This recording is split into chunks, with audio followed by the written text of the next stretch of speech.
이번 시간에는 담보 및 보증 업무 지침에서 화재보험에 대한 이야기를 잠시 하도록 하겠습니다. 화재보험을 가입하는 이유는 결국에 당행 담보물에 불이 나서 담보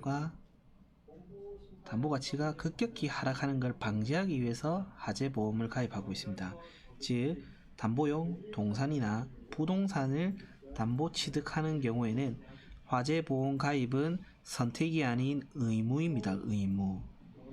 의무이나 무조건적으로 화재보험을 가입을 하자고 하니 비용적인 문제도 발생하고 해서 관리상의 문제 때문에 화재보험을 가입 여부의 결정과 질권 설정을 하는 방법에 대해서 동연수를 통해서 알아보도록 하겠습니다. 또한 보험계약을 계속적으로 관리해야 되는데 전반적으로 화재보험을 가입을 어떻게 하고 그 다음에 보험금액을 산정하고 계약을 어떻게 관리해 가는지에 대한 내용을 이번 연수를 통해서 알아보도록 하겠습니다. 차주별 담보요약표입니다. 오늘 자주 보네요. 이 사람 거요. 120억, 120억, 110억이네요. 여기 보시면 화재보험은 여기 포함되어 있습니다. 부보기일 2020년 1월 31일 현재 기준으로 보면 화재보험은 지났네요. 화재보험 금액은 50억 9천만 원인데요. 50억 9천만 원이 가입되어 있는 화재보험이 가입되어 있는 담보물입니다. 그래서 이 화재보험을 가입을 어떻게 하는지 알아보도록 하겠습니다.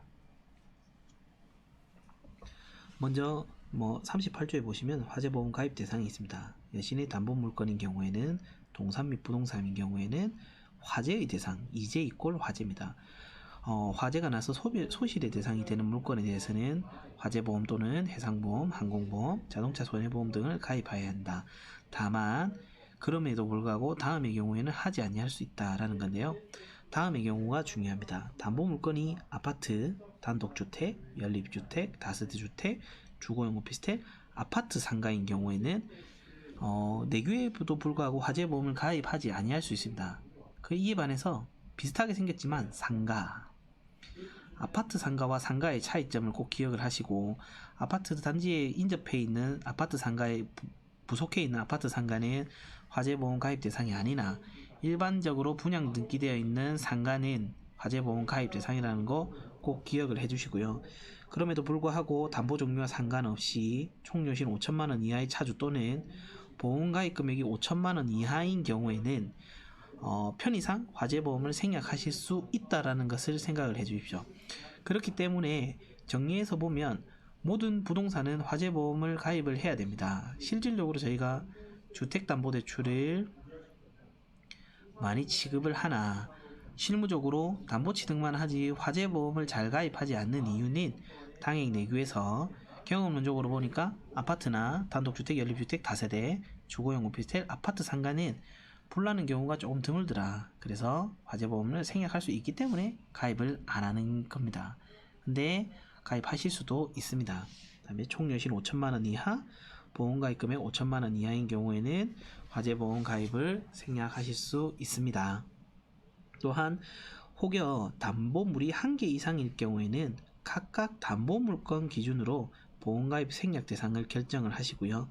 그 다음에 후치담보 대상이 되는 시설자금 대출 지급 시에는 준공 또는 조립 완공 후까지 물자 도입 시부터 대출금 결제 시까지 전 과정의 적기에 보험을 붙이셔야 합니다.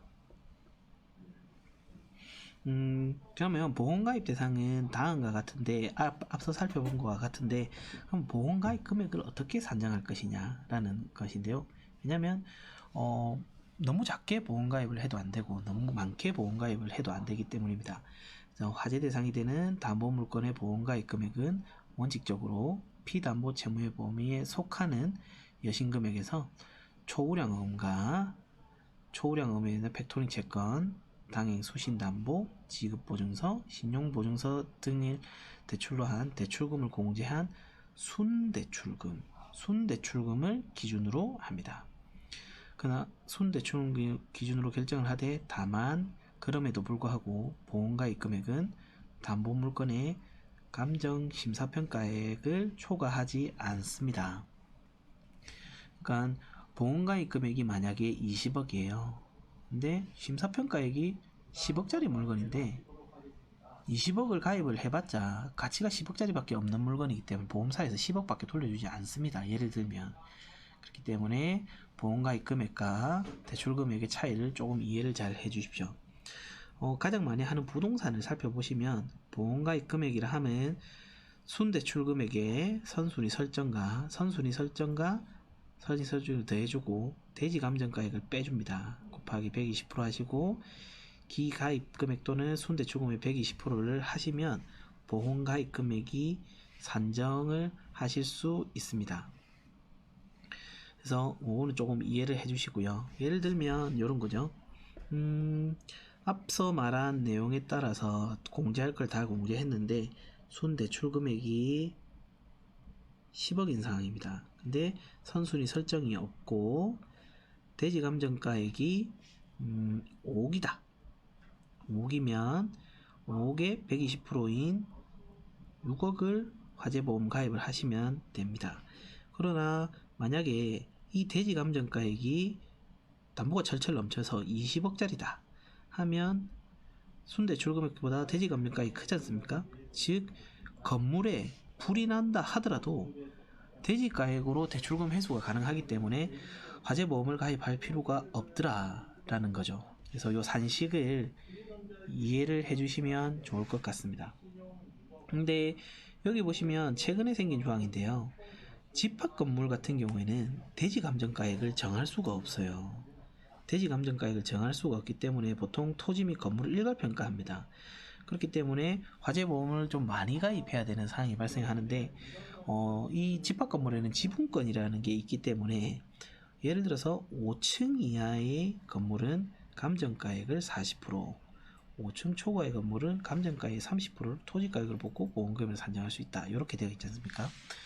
이렇게 산정을 환산을 해주겠다는 건데 똑같이 10억짜리 집합건물인 겁니다. 10억짜리 집합건물인데 이게 만약에 5층이에요. 5층 이하는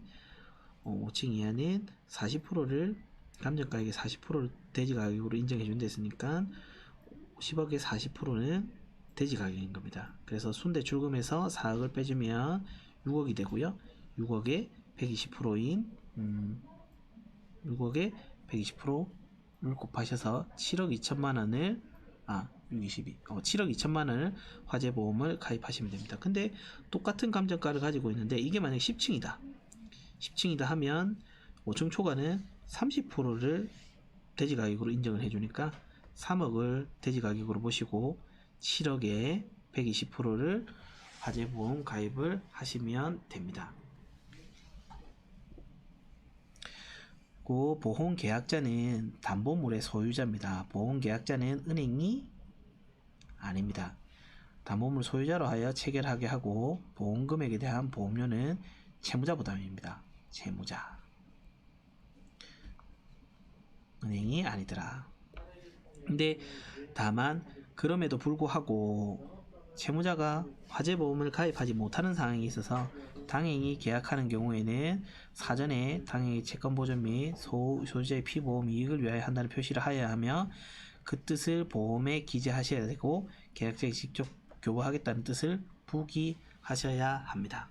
그 다음에 앞서 말씀드린 보험계약은 담보물 소유자로 하여금 보험계약의 보험료는 채무자가 부담한다.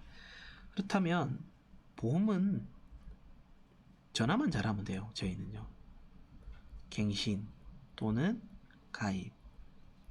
가입은 누가 한다? 채무자. 비용은 누가 낸다? 채무자. 그렇다면 은행은 뭘 한다? 질권. 만약에 불이 났어요. 불이 났는데 화재가 나서 보험금 수령을 해야 되는 상황인데 이게 가만히 놔두면 고객한테 가니까 채무자한테 가지 아니하도록 저희는 질권 설정을 합니다.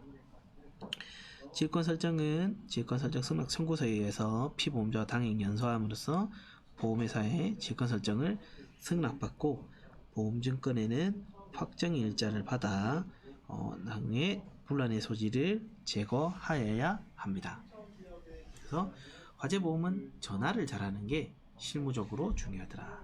손님께 전화를 해서 갱신 및 가입을 유도를 하고 저희는 보험사를 통해서 지휘권 설정을 하셔서 화재보험을 관리하셔야 합니다. 보험은 정말 중요합니다. 아차 하는 순간 불이 나면 한 방에 갑니다. 한 방에. 그래서 사실 연체도 아니고 특별하게 뭐 연체도 아니기 때문에 티가 나진 않지만 기일 관리할